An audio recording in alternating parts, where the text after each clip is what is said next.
Welcome to the most horrible history lesson ever, or should that be the best ever? Bits of history that your teachers could never tell you, with all the gory bits left in. Kellogg's has teamed up with Horrible Histories, and with the writer Terry Deary, that's me, to bring you a series of disgusting tales from some of the most famous periods in history. Some of them are so foul, you may even have to hold your nose and close your eyes as you listen to them. This is one of 6 CDs in the series, available free on special packs of cornflakes, Frosties, Cocoa Pops and Rice Krispies. Each 30-minute CD is exclusive to Kellogg's, so you'll be one of the few people to know about some of the darkest secrets from the days of old. You may just want to eat your breakfast before pinning back your ears. Enjoy! Hello, I'm Terry Deary, author of the Horrible Histories books, and I'm here to tell you school history can be really horrible. Horribly confusing at times. People can't even agree what happened yesterday. You know, the sort of argument you have with your friend. He says, "I scored a brilliant goal yesterday," and you argue, "Don't be daft, the ball went in off your bum." When events happened last year, last century, or hundreds of years ago, we have no chance of knowing the whole truth. Let me give you an example. Some historians have said, there were more women in the Middle Ages than men. You see, the poor men died in battle. Another historian says, no, there were more men than women. The poor women died in childbirth. Historians have argued both ways, and they can't both be right. You see the problem?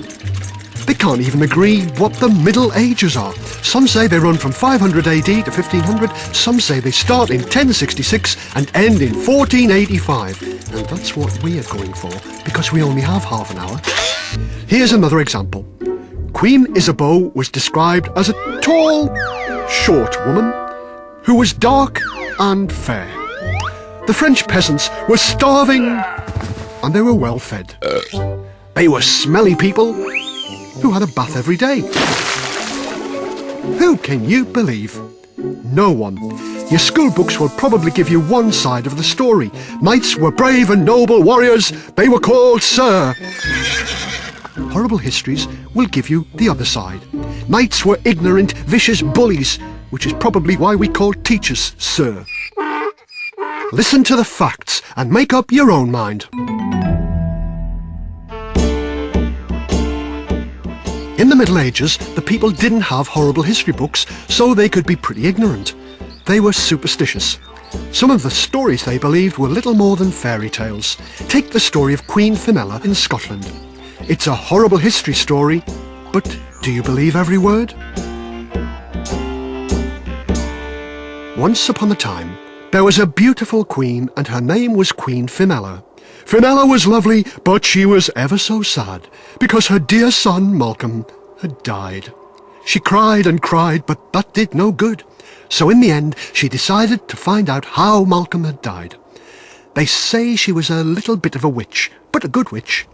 Fenella went to her cauldron and stirred the magic brew, chanting, "Eye of bat and sprinkle of talcum, tell me who killed poor little Malcolm." The pot, it bubbled and boiled, and then it answered, "Your Malcolm died, the poor young thing, murdered by a rotten king. Dry your eyes, good sweet Fenella, old King Ken's the guilty fella." Now, the only King Ken that Queen Fin kenned was cruel King Kenneth in Kincardine, the kingdom next door. I said, the only King Ken that Queen Fin kenned was cruel King Kenneth from Kincardine, the kingdom next door. Fenella knew she wasn't strong enough to raise an army and go to war with King Kenneth, so she came up with a clever plan instead. She used all her magic arts to make a brass statue of King Kenneth. It was yellow as Fenella's curls and as shiny as the sun on the loch. In the glistening statue's hand there was an apple covered in a rainbow of jewels. When the statue was finished, she put it in the middle of a finest room at Fetterken and invited King Kenneth to come and see it. Kenneth arrived, and Fenella gave a low curtsy. "I am your humble servant, King Ken," she said. "Please accept this gift." Cruel Ken looked at the statue and said, "I'll never get that on the back of my horse." Fenella smiled sweetly and said, "Just the apple, Ken. Reach out and take the apple." The Killing King stretched out a hand, while Fenella ducked. As soon as his hand touched the apple,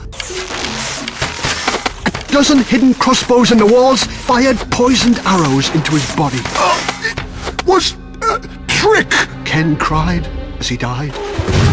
"And it served you jolly well right," Fenella said, with her sweet smile. And Queen Fenella lived happy ever after, until she died an even more horrible death than Kenneth.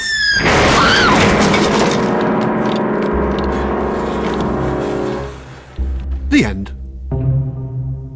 Now, do you believe that story?